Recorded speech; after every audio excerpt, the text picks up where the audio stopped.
The sixth member of Take That there. Gorgeous. Is it right that you wrote that song when you were 15? 15, yeah, it's true. Unbelievable. Yeah. I bet loads of people have danced to that in their weddings, actually. Do you know what? That's lovely seeing that clip, though. It's great. So, listen, Take That, you got a DVD out? Yep. Yes, we have. Yeah, what's it called? It's called Progress Live. It's actually the shows we saw, which you came to over the summer. Yeah. This is the DVD of that. Let's have a quick look. Oh, we've got a clip. We're at the highest possible point we can be. Feels good. It feels strong. It's ranged from being brilliant to religious to life-defining. See, there we hear Mark. I think it's Mark, and he says we're at the highest point possible. So you get to the highest point, and then you pack it in again for a couple of years. What's going on, Gal? No, we haven't packed it in. No, not split up. Aren't you just... You're not doing anything for a while? Yeah, we're having a little bit of rest. To be honest, the last 5 years have been really insane for all of us. And so we're just having a bit of a year off. Has it been 5 years already? Yeah, 5 years. Incredible. But all the girls at home and women will be wanting to know you will be back, though. We will with definitely another tour, be back. another album. Hopefully both. Brilliant. Yeah, but, you know, I know already that we're all starting to get itchy feet. Yeah. We can't wait to get back out there. Because we hear you writing for Robbie, though. Now, how does that work? Does he pay you? What's the arrangement there? He says he's going to, but then doesn't. No, do you know, I've been doing that for fun, to be honest, and I don't know how his album's going to turn out, but whenever we've seen each other, we have fun writing together, so it's good. OK, and looking at the X Factor then, Simon Cowell, obviously your boss in the X Factor, he's the one that signs the cheques there. I haven't had a boss for years. Is it weird? I mean, does he ring you up and say, right, you've got to say this weekend, or you should be doing this? Tell us the truth. No, nothing like that. He's a great motivator. He's always like, make it better, get the songs better, get the acts better. He's a good driver for things to be better all the time, as I am. So I always love talking with him. And how often would you get phone calls from him then? Every couple of weeks, a text here or there, you know. Give us a typical text, come on. Like, for instance, a couple of weeks ago, I did a big thing with Frankie where he walked in through the crowd and I just got a text, job done with Frankie, well done. All right. Tell us about the other ones. Job not done with... No, never stuff like that. Always stuff to make things better. But when they offered you the job, how long did it take before you thought, yeah, I'm definitely going to do it? Did you deliberate, or was it an instant? Yeah, who did you discuss it with? Well, I said to the producers when they come to meet me and they offered me the job, I said, listen, I would love to say yes right now, but I've got to ask the real head judge, my wife. And so I went home and I sort of checked it through with her. Then we asked the kids and they were all cool, so we said yeah. And what about your mum? Did you discuss it with her? Oh, my mum is the biggest X Factor fan. She really is. It's actually, to her, the first thing I've ever done that's been good in my career. So, no, she loves it, and she comes to the show a lot. Does she? Okay. And you've got your boys with you tonight. Yes. They're in the crowd somewhere, aren't they? Yeah. Little round of applause for Marcus and Craig. Very awkward. Pardon? Marcus or Craig? Oh, I can't ask me to. That's not my job. No, The audience choose, yeah. OK, if you could vote one of the judges off, one of the other judges, who would you vote off? Well, let me think about that. Louis Walsh. OK. So, I can't imagine why. Yeah. Not playing to the cameras like you are. Not playing to the cameras, I'm being honest. Back in your cage, Louis. Back in your cage. Oh, shut up, yeah. Got in a right mood then, didn't he? How much... I swear, he's still not talking to me. Really? Honestly? Honestly. Does it bother you? No. But I was just going to say, how much of that is for the cameras and how much of it is real? Well, you know what?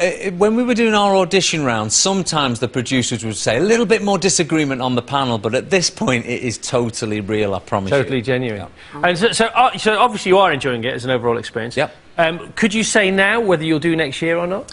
Do you know what? I couldn't say now because we've got 5 weeks to go still, but at this present time, I think I would do it again. OK, yeah. great. OK, enjoyed good. it. Good luck to you with your boys. Thank you, thank you. OK. Well, Gary may be searching for the next pop star, but we're looking for the next big thing in trifle. Yes, we are. We're very excited about this. My favourite dessert. Yes, this is the cream factor. Lots of you sent in your trifle recipes. A few made it to boot camp. Yeah. And the final 3 reached Judge Jay's house. Well, we actually had to hire a kitchen because, frankly, Jay's house is a little bit messy. Yeah, horrible. Is there anything more British, more comforting than a big, boozy, creamy trifle? We're on the hunt for the best. Not any old trifle, the one-show trifle. We've sifted through your applications looking for skill and originality. Now it's down to 3 finalists who reckon their trifles are the best. Meet Jean from Newmarket, Menna from Halifax, and Emily from Kent. They've got this far, now they need to impress me and fellow judge, Chef Angela Gray. So, Angela, what are you looking for? Lots of layers of unctuous, delicious, sweet things, right textures, not too gelatinous, and basically makes me want to go back for more. Where do you stand on the jelly debate? Jelly in or jelly out? Oh, you know, I really don't mind. I've got a foot in both camps. Grew up with the jelly in the trifle and blancmange sometimes and custard and everything and hundreds and thousands. It's really about what you like and done really well. So let's get down to it. First contestant Emily is following her grandmother's traditional recipe. Passed down the family, it's jelly-tastic, with not just one jelly layer, but two. It stops the cake at the bottom floating into the fruit, so it's all set in different sections. So it's not just a dessert you're building, it's like building the pyramids. It's how it's always been done. We like it the way it looks. Our second finalist, Menna, is the queen of homemade. Oh, that's lovely. I'm pleased with that. She's making it all from scratch, a cherry trifle with kirsch. You're making absolutely everything yourselves? Yes. Literally, the sponge? Yes. You'll be making the custard? Yes. What about the jam? My homemade jam. Your homemade jam? Homemade jam. Do you knit your own yoghurt? I mean, I'm very... I used to. Did you? I did. And who do you make the trifle for? My children have left home, so now I feed the neighbours.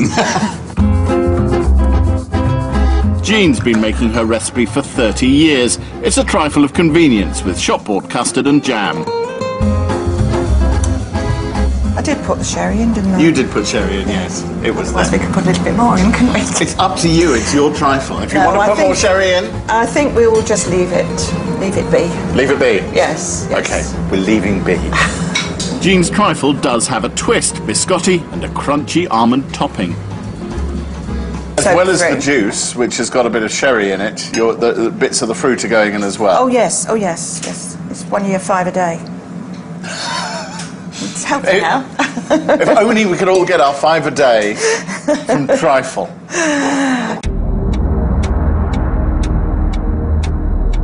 The trifles are done. Time for the judging.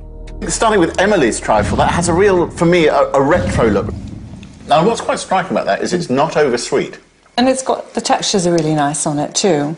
The sponge down the bottom, a little bit loose for my liking. Yeah. Sort of disappearing slightly. Yeah, it lacks a little bit of body, doesn't it? There are places where tin fruit salad is welcome, and this is one of them. I agree. So this time, we're going for Jean's store cupboard trifle. I like the texture of the biscotti at the bottom, which do actually bring something to the trifle. Enough fruit for your liking? Could have done a bit more. Bit more fruit. Right, now Menna's cherry trifle. Now the booze hits in, doesn't it? I love the tartness of the cherries and the lovely little sweetness that comes from the white chocolates. Nothing's overdone in there. You've made us 3 amazing trifles. I know Angela and I both seriously enjoyed chomping our way through all 3 of them. Thank you for an enormous effort. The thing is, at the end of a day like this, there has to be a winner. And the winner is...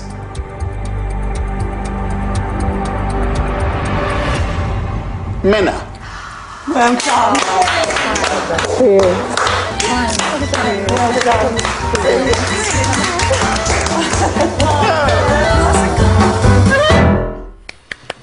Round of applause for Menna for being the one-show Viewers Trifle Champion. Well done, Menna. Good evening. Welcome to the programme. Thank you. Yeah, but there's another challenge facing you because you are now going to go head-to-head with top chef Henry over here.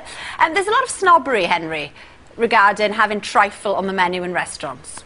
There shouldn't be. It's a great pudding, but it should be done properly. Now, Henry Harris of Racine Restaurant in, is it Knightsbridge? That's right. OK. Do you have just the one trifle on your menu? I make them soft fruit in the summer. Yeah. In the winter, bring in a few prunes, Ooh. dried figs. Listen to him over there. OK, what about you, Menna? What's your secret? So, you got your recipe off your mum, didn't you? Yes, I've used my mum's old recipe. And I'm keeping that secret, I think, to myself as to what's OK. actually All right. in Well, it. thanks very much. OK. OK, but you have titivated your mum's recipe up. I have indeed. You took the base and you've sort of pimped it up for the 21st century. OK, well, you've already won your trophy, as Al says, because you are our favourite. So there's your one-show trifle champion. Wow. Actually, I should have got Gary. Sorry, Gary, you should have presented. You can hold it. But earlier on, we did ask the audience to taste both trifles and compare them. We are, of course, rooting for you. You've already got the trophy in your hand. Yeah. But audience... Can I root for Henry? Because it's not fair, because he's on his own. I'll go for Menna, you go for Henry. Then. OK, I'm going to go for you, Henry. I'm with you, Menna. Right. OK. OK, cool. Audience, show of hands, who preferred trifle A? Trifle A. Now, the audience don't know which trifle A was, just that it was trifle A. What about trifle B? Now, is it fair to say trifle A has it from the audience, would you say? I think so, trifle A from the audience. Should we talk expert judge next? J, A or B? It's so tough, this, because I just love trifle and there's beautiful things in both of these. But I have to say, I think I'm going to go for B. Oh my goodness, we're in lockdown. We're in lockdown, Cal. That's it. OK. Come on, as head judge. Head judge, trifle A or trifle B? It's gone for B. I'm quite first. jealous, actually. Reverse. Once again, nobody knows whose is whose. It's really tough, but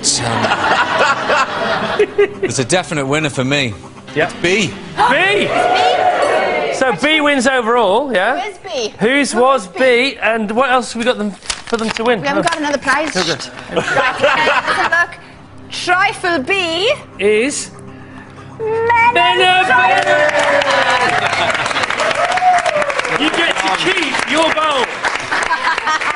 But Henry, I'm sure yours was very good. We've not been allowed to taste either, have we? No, we haven't. But the good news is both recipes are on our website. Excellent. Thank you very much, both. Now, after hours on a rickshaw, Matt's had a chance for a bit of a rub down. He's in Hawick, where 1 or 2 people have turned up to welcome him. Hello, we're meeting Chips now. This is what it's all about. Just eat what I like. I've gone a little, to be honest with you, I've just been doing some stretches and I've gone a little bit lightheaded. Please do pardon this attire, but it's proper cycling stuff. Thanks for the chips, that's very much appreciated. Now, Hawick is a massive, massive rugby town, and you boys are from the Hawick High School. What position do you play? I play prop, anything in the scrum, pretty much. Good lad, I like the way you're wearing a cycling helmet as well. I feel good. That's good that everybody wears cycling helmet. Thank you. Thanks for all of your support. Now, they're celebrating 100 years of opera in Hawick. This lady looks like she knows the secret to a good trifle. Do you know the secret to a good trifle? Lots of sherry. Oh, cheeky. Lots of sherry. Over we go then, so we've got more of the Hawick rugby boys here. And this is the Hawick Saxhorn Band. Have a listen. Do you recognise that tune, Gary? Shy, very appropriate for a brass band, I'm sure you'll agree. And it is a bit like the Children in Need night, this, because I keep going along and collecting cheques from the Hawick Cycling Club. Guys, you live in a very, very hilly part of Britain. Why do you live here? Because it's lovely. Beautiful. Hard roads, though, very hard roads. Very hard roads. Now, I've got more hard roads to come tomorrow, because from here, I'm heading over to the Scottish and English border, and then I'm going down to Bellingham, which is about 42.8 miles in, I think, and then hopefully arriving at Hexham in time for the show. That's 59.6 miles away. Is that a hard route? Hard route tomorrow for you. Okay. First 15 miles is mountainous. Brilliant. I'm really looking forward to that. So the key is massage and time to recover. So I might just get my head down now. I don't even know if I'll see the rest of the show. Anyway, from Hawick, it's goodbye. Goodbye, Matt. Well done. Well, thanks so much, Gary, for coming in, and of course, good luck to the boys. Yeah, well done, boys. Good luck, and thank you to our other guests here. Yeah. Enjoy your weekend. So after us, we got Nigel Slater's show. That's next. EastEnders, and then a great Jimmy Savile documentary. And tomorrow night, Strictly Come Dancing. She's going all the way.